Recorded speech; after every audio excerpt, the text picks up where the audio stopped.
Saya Tresati Erniawati. Saat ini saya menjadi mahasiswa pendidikan profesi guru di Universitas Tanjung Pura, program studi fisika. Saat ini saya aktif mengajar di SMA Negeri 2 Skadar. Praktik pembelajaran yang saya laksanakan ini untuk memenuhi salah satu komponen uji kinerja mahasiswa PPG Fisika Angkatan 3 tahun 2023. Praktik pembelajaran ini menerapkan model pembelajaran discovery learning berbantuan simulasi PET di kelas 11 MIPA SMA Negeri 2 Skadau pada materi pemahaman tentang gelombang. Demikian paparan singkat yang saya sampaikan. Salam sehat untuk kita semua.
Tujuan pembelajaran yang pertama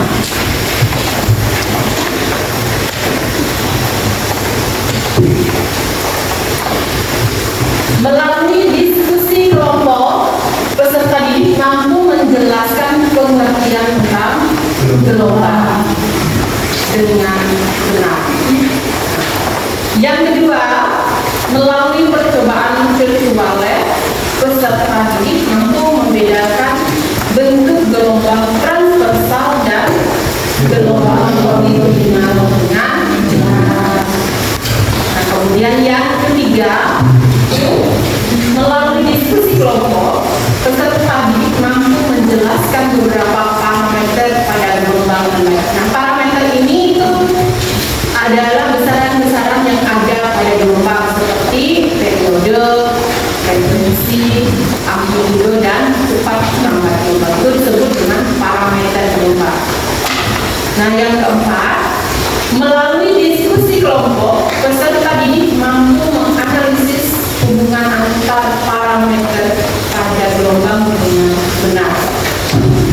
Nah, selain dari tujuan ini, pada pembelajaran kali ini juga penilaian yang akan diambil itu ada 3, yaitu yang pertama penilaian pengetahuan, yaitu bentuknya tes tertulis dengan bentuk pilihan ganda, itu yang akan nanti kalian kerjakan.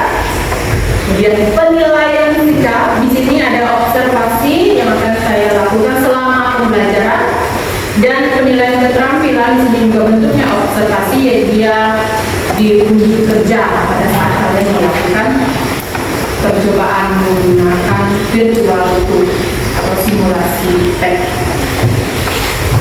Bisa dipahami? Bisa. Berikutnya perhatikan.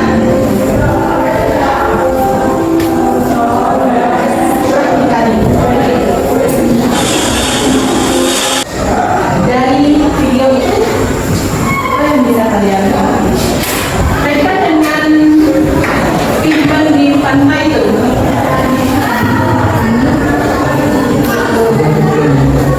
Kalau misalnya di pantai itu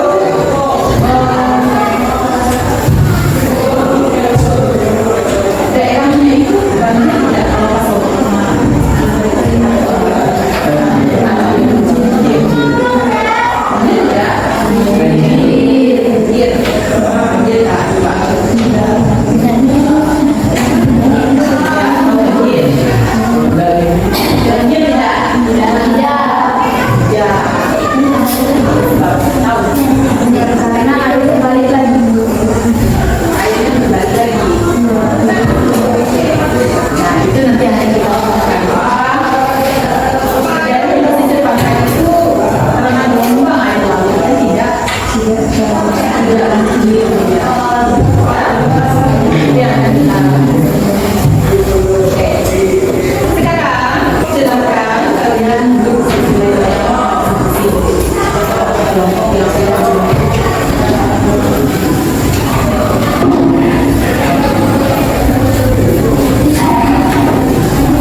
3. Tuliskan ciri-ciri gelombang pada selingki yang digetarkan ke kiri dan ke kanan pada kolom berikut sesuai dengan hasil pengamatan kalian. Menurut kami, ciri-ciri pada selingki yang digetarkan ke kiri dan ke kanan dengan cara seperti diainkan dengan menggunakan tenaga ke kiri dan ke kanan, seperti air yang bergelombang dan berbentuk seperti bukit dan lembah. 4. Tuliskan ciri-ciri gelombang pada selingki yang diberi tekanan ke depan dan ke belakang pada kolom berikut sesuai dengan hasil pengamatan kalian. Menurut kami, ciri-ciri pada selingki yang digetarkan ke depan dan ke belakang dengan cara seperti didorong dan terdiri dari rapat dan renggangan.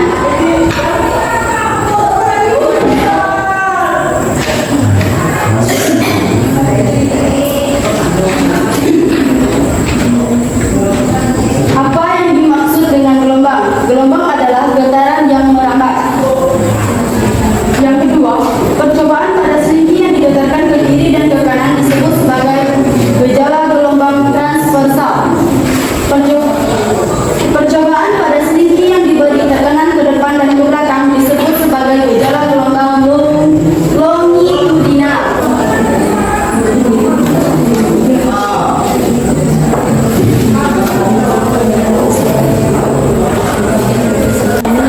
Perbedaan gelombang transversal dan longitudinal berdasarkan arah dan getarnya. Pada longitudinal, arah gelombang getarnya itu searah dengan arah rambatnya, sedangkan arah dari transversal itu arah getarannya tegak lurus dengan arah perambatannya. Itu perbedaan menurut dari kami.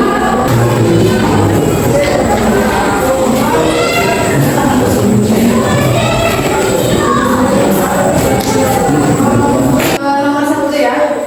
Jika kamu mengubah nilai frekuensi, bagaimana pengaruhnya terhadap panjang gelombang? Menurut kami, semakin besar frekuensi gelombang, maka panjang gelombangnya semakin kecil. 2. Jika kamu mengubah nilai amplitudo, bagaimana pengaruhnya terhadap panjang gelombang? Menurut kami, amplitudo tidak mempengaruhi panjang gelombang. Nomor 3.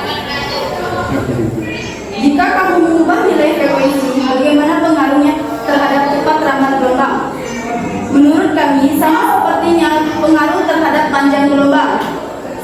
Sebaliknya juga dengan amplitudo, dia akan tidak mempengaruhi cepat rambat gelombang.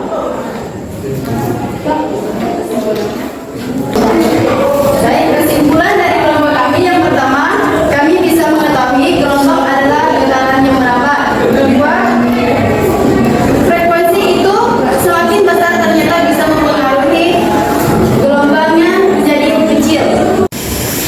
Selamat pagi semuanya. Lagi.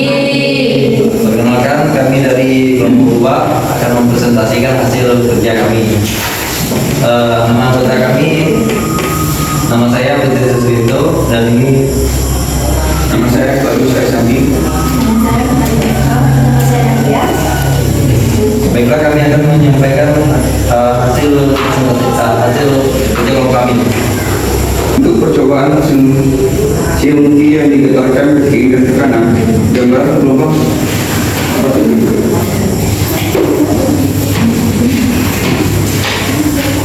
Untuk percobaan selingki yang digetarkan ke depan dan ke belakang, gambar bentuk gelombangnya.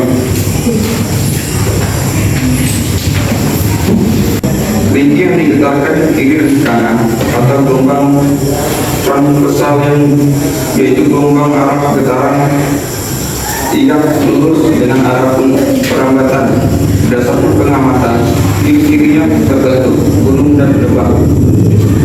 Pada gelombang longitudinal terdiri dari rapatan dan tegangan yang arah getarannya searah dengan arah rambatannya. Baiklah, kami akan melanjutkan ke hasil percobaan kami yang kedua.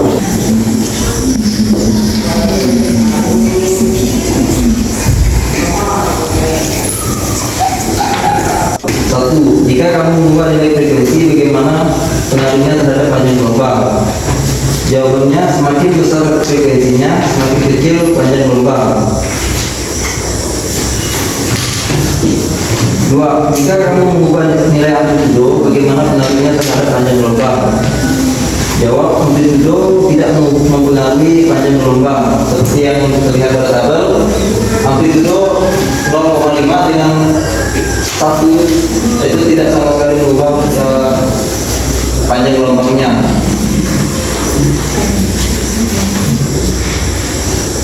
Kemudian nomor 3, jika kamu menggunakan frekuensi, bagaimana pengaruhnya terhadap cepat lambat gelombang? Jawabannya berdasarkan pengalaman atau pengamatan, jika mengubah nilai frekuensi mempengaruhi cepat lambat gelombang. Nomor 4, jika kamu mengubah nilai amplitudo, bagaimana pengaruhnya terhadap cepat lambat gelombang? Jawab, berdasarkan pengamatan, jika mengubah nilai amplitudo tidak mempengaruhi cepat lambat gelombang.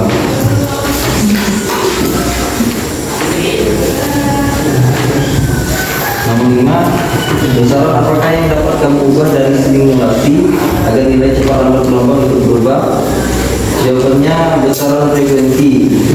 Kita bisa lihat dari tabel, kalau kita mengubah nilai frekuensinya, maka nilai panjang gelombang dan cepat lambat gelombangnya juga ikut berubah. Kesimpulannya, jadi kesimpulan dari pengamatan tadi adalah panjang gelombang berbanding terbalik dengan frekuensi gelombang. Amplitudo tidak mempengaruhi panjang gelombang, dan agar nilai cepat lambat gelombangnya ikut berubah, kita harus mengubah frekuensi gelombangnya. Sekian dari presentasi kami. Ada yang mau tanyakan? Ada yang mau menanggapi dari hasil yang kawan kami dapatkan? Dari hasil kesimpulan yang kalian sampaikan kepada kami, kelompok kami ingin memberi pertanyaan. Jadi fungsi dari gelombang itu apa-apa saja? Mau langsung dijawab atau mau satu pertanyaan lagi? Ya, boleh. Kalau ada yang mau tanyakan, Biar langsung. Yang kelompok satu lagi siapa?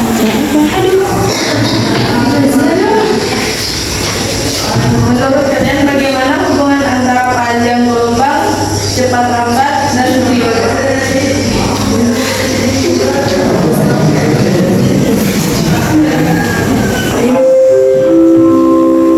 Fungsi gelombang. Contoh dalam kehidupan sehari-hari. Gelombang ultrasonik untuk alat pendeteksi janin atau USG, gelombang radio untuk komunikasi, gelombang sinar X untuk ronsen, gelombang mikro dimanfaatkan untuk memanaskan makanan. Sekian. Baik, saya akan menjawab pertanyaan dari tulis. Cepat lambat gelombang berbanding lurus dengan panjang gelombang dan berbanding terbalik dengan periode. Artinya, semakin besar panjang gelombangnya, maka semakin besar pula cepat lambat gelombangnya. Sebaliknya, jika periodenya semakin besar, maka cepat lambat gelombang akan semakin kecil. Oleh karena itu, besarnya panjang gelombang dan periode sangat berpengaruh terhadap besar atau kecil cepat lambat gelombang.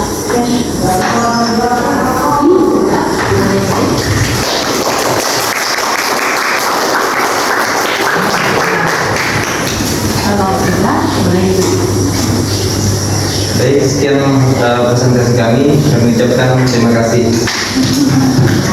Jadi gelombangnya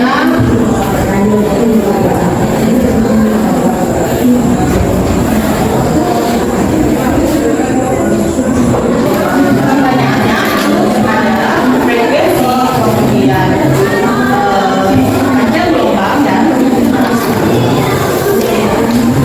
jadi periode yang kita hitung dari yang di grafik ini. Nah, di mana periode itu adalah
berdasarkan arah getar dan arah rampat. Nah, kemudian cepat rampat gelombang tadi itu dipengaruhi oleh panjang gelombang dan frekuensi. Jadi dua nilai itu mempengaruhi cepat rampat gelombang. Jadi ketika cepat rampat gelombang, ketika frekuensi dan panjang gelombang itu besar, maka cepat rambatnya juga besar. Nah, ketika frekuensi dan panjang gelombangnya kecil, maka cepat rambatnya juga kecil. Nah, kemudian frekuensi itu berbanding terbalik dengan panjang gelombang. Nah, dari hasil pengamatan yang sudah kalian lakukan tadi, berarti bisa diperhatikan semakin besar frekuensi maka cepat panjang gelombangnya semakin kecil. Nah, itu kesimpulan. Kemudian amplitudo dia tidak mempengaruhi cepat rampat gelombang atau tidak mempengaruhi panjang gelombang. Oke. Nah, itu kesimpulannya untuk pembelajaran. Yang pertama itu sebagai alat komunikasi atau sebagai bunyi. Jadi kita bisa mendengar itu karena ada gelombang, ya, suara. Kemudian alat musik ritmis itu juga bekerja karena adanya gelombang. Tahu alat musik ritmis? Apa? Gitar, kemudian biola. Kalau ini ada sampai itu bekerja akibat adanya gelombang. Nah, selain itu di bagian industri itu di bagian industri biasanya digunakan bagian teknologi itu untuk mendeteksi kalau satu produk itu mengalami kecacatan atau rusak, itu bisa dideteksi melalui gelombang. Nah, itu di bagian industri. Kemudian di bagian seismograf itu biasanya bisa mendeteksi gejala gempa bumi. Nah, itu bisa dari gelombang juga. Kemudian untuk mengukur kedalaman laut itu juga menggunakan gelombang, itu ada sonar namanya. Nah, itu manfaat kita bisa mempelajari tentang di bagian kesehatan juga ada, yaitu di bagian ultrasonografi itu tadi di USG, sinar X, dan itu semuanya fungsi atau manfaatnya dari gelombang. Nah, dan satu lagi itu ada kacamata tunanetra sekarang. Jadi kacamata tunanetra atau orang yang kita sebut buta itu bisa menggunakan kacamata itu tadi tunanetra. Jadi itu fungsinya dia bisa mendeteksi benda yang jaraknya dekat dengan dia. Itu fungsi daripada gelombang pada kacamata tunanetra.